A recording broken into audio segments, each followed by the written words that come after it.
Good morning, student. So in this chapter, principle of inheritance and variation, last time we done that who proposed the linkage theory. So that is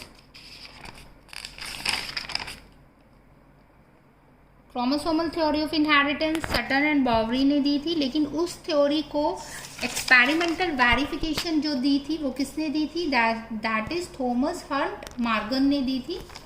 so linkage and recombination Morgan ने कैसे experimentally इसको prove किया?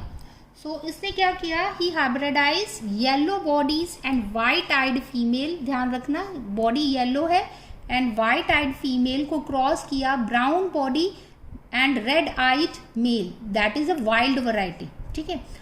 सो what he find out और what he study about the linkage group. And linkage क्या होता है और combination क्या होता है. तो सबसे पहले मैं आपको ये बताना चाहूंगी कि लिंकेज क्या होता है. So linkage is a physical association of genes on a chromosomes. Chromosomes के ऊपर 2 genes की physical association को हम क्या कहते हैं? लिंकेज कहते हैं. Look at the diagram. आप इस डायग्राम में देख सकते हो ये क्रॉस A है और ये क्रॉस B है. ठीक है. So cross A yellow body and white eyed और दूसरा क्या है? वाइल्ड टाइप कॉम्बिनेशंस है. सो यहाँ पर आप देख रहे हो ये क्रोमोसोम, पेयर ऑफ क्रोमोसोम दिखाया गया है और उसके ऊपर जीन्स की सिचुएशन दिखाई दी है.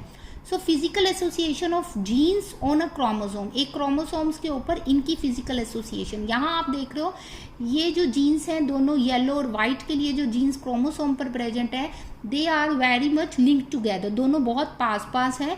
बट क्रॉस बी में आप जब देख रहे हो, जब हम ले रहे हैं एक white eyed and miniature wings हैं, उसके दूसरे पेरेंट ले रहे हैं, उनमें जो जीन्स की पोजीशन है वो काफ़ी क्या है? दूर दूर है. ठीक है. तो लिंकेज क्या होती है? Physical association of genes on a chromosomes.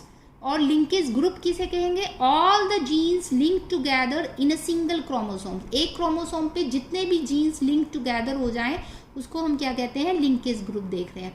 तो यहाँ पर आप जब हम ये क्रॉसेस कर रहे हैं येलो वाइट पेरेंटल को Y और W से और इसको Y प्लस और W प्लस से हम इसको क्या कर रहे हैं? शो कर रहे हैं. तो हमने F1 जनरेशन बनाए. फिर उसके बाद आप यहाँ पर पेरेंटल कॉम्बिनेशंस देख रहे हो. तो यहाँ पर हम क्या देख रहे हैं? जो पेरेंटल कॉम्बिनेशन क्या है? येलो एंड वाइट का जो पेरेंटल कॉम्बिनेशन है वो 98.7% जो है ये पेरेंटल कॉम्बिनेशंस हैं. केवल रिकॉम्बिनेंट यानी कि जो न्यू क्रॉसेस हैं वो क्या है? केवल 1.3% है. ठीक है. इन द सेम वे जो हमने दूसरा क्रॉस लिया है क्रॉस बी में आप देख रहे हो यहाँ पर पेरेंटल कॉम्बिनेशन 62.8 है और रिकॉम्बिनेंट 37.2 है, यानी कि यहाँ पर नए रिकॉम्बिनेशंस ज़्यादा बने हैं. So what are the reason is linkage group, क्योंकि यहाँ पर जो डिस्टेंस है वो ज़्यादा है जबकि क्रॉस ए में जो डिस्टेंस है वो क्या है? कम है. तो इसके बेस पर इन्होंने अपनी फाइंड आउट्स निकाली. सो हम नोटबुक में देख सकते हैं that in this parental combination 98.7 cross A में और रिकॉम्बिनेंट में 1.3% है. और क्रॉस बी में फीमेल बॉडी इसमें पेरेंटल कॉम्बिनेशन 62.8 है और recombinant 37.2. So what they prove that the linkage between the 2 genes for yellow body and white eyed is stronger than the linkage between the white and the miniature wing. क्योंकि वहाँ पर jeans दोनों पास पास हैं तो इसलिए उनका ये देखो दोनों पास पास है तो उनका parental combination as it is वो जनरेशन टू जनरेशन मूव करता है. यहाँ पर क्या है? डिस्टेंस ज़्यादा है तो जब क्रॉसिंग होगी मियोसिस में तो ये न्यू कॉम्बिनेशंस बना लेगा. सो generation of non parental gene combinations को हम क्या कहते हैं? रिकॉम्बिनेशंस. So the number of linkage group in an organism is equal to their haploid number of chromosome. तो इससे ये प्रूव हुआ इस क्रॉप से कि जितने भी लिंकेज बिटवीन जीन्स जितना ज़्यादा स्ट्रोंगर होगा उतना ही वो combinations next to next generation में क्या होता चला जाएगा? मूव करता जाएगा. और जितना ही कॉम्बिनेशन कम होगा डिस्टेंस ज़्यादा होगा उतनी ही नए रिकॉम्बिनेशंस बन जाएंगे. सो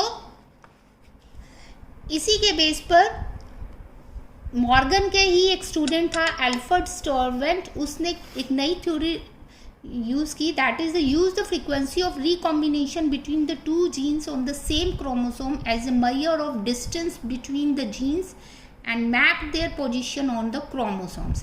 तो उसने फर्दर क्या किया, क्योंकि अब हमें ये फाइंड आउट हो गया कि जीन्स के बीच में कितना डिस्टेंस है, कि एक जीन्स के बीच में, एक क्रोमोसोम पे दो जीन्स के बीच में कितना डिस्टेंस है। तो उस डिस्टेंस को उसने, सभी के डिस्टेंस को फाइंड आउट किया और उसके बेस पर उसने क्या बनाया, एक जेनेटिक मैप्स उसने बना दिए। तो वो जेनेटिक मैप्स हम कहाँ यूज़ करते हैं, in sequencing whole genome, example human genome project. हम नेक्स्ट चैप्टर में करेंगे what do you mean by human genome project, कि किस तरह से ह्यूमंस का जो डीएनए है, हम कहते हैं कि इनका डीएनए इसके डीएनए से मैच कर रहा है। तो ये जो डीएनए का कॉम्बिनेशंस हैं सारा, और जीन्स के जो पोजीशन है उसके बेस पर उसने जेनेटिक मैप बना लिया, और उसके बेस पे एक कंप्लीट ह्यूमन जीनोम प्रोजेक्ट क्या हो गया, बन गया। तो ह्यूमन जीनोम प्रोजेक्ट के बारे में फर्दर एनलार्ज में हम नेक्स्ट चैप्टर में भी करेंगे, वहाँ पर एक पूरा टॉपिक है।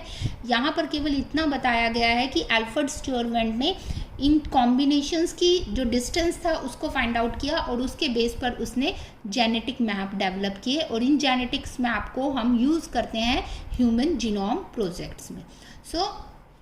इस टॉपिक के ऊपर जो आपके पास क्वेश्चन आते हैं वो 3 मार्क्स के डायरेक्ट क्वेश्चंस भी आ जाते हैं, कि आपको ये क्रॉसेस, ड्रोसोफिला का क्रॉस बना के दिखाना है, 5 मार्क्स में भी आ जाता है। और 1 मार्क्स में आपके पास ये क्वेश्चंस आ जाते हैं कि what do you mean by linkage, what do you mean by recombinations, linkage group क्या होते हैं, और जेनेटिक मैप्स किसने डेवलप किए थे, उस साइंटिस्ट का नाम आपको पता होना चाहिए, और लिंकेज थ्योरी क्या है। So that is all about that topic, that is a important topic. आपको बोर्ड के पेपर देख सकते हो, तो उसमें मैक्सिमम टाइम ये टॉपिक पूछा जाता है। So I make a assignment on this also, you have to complete that in your register.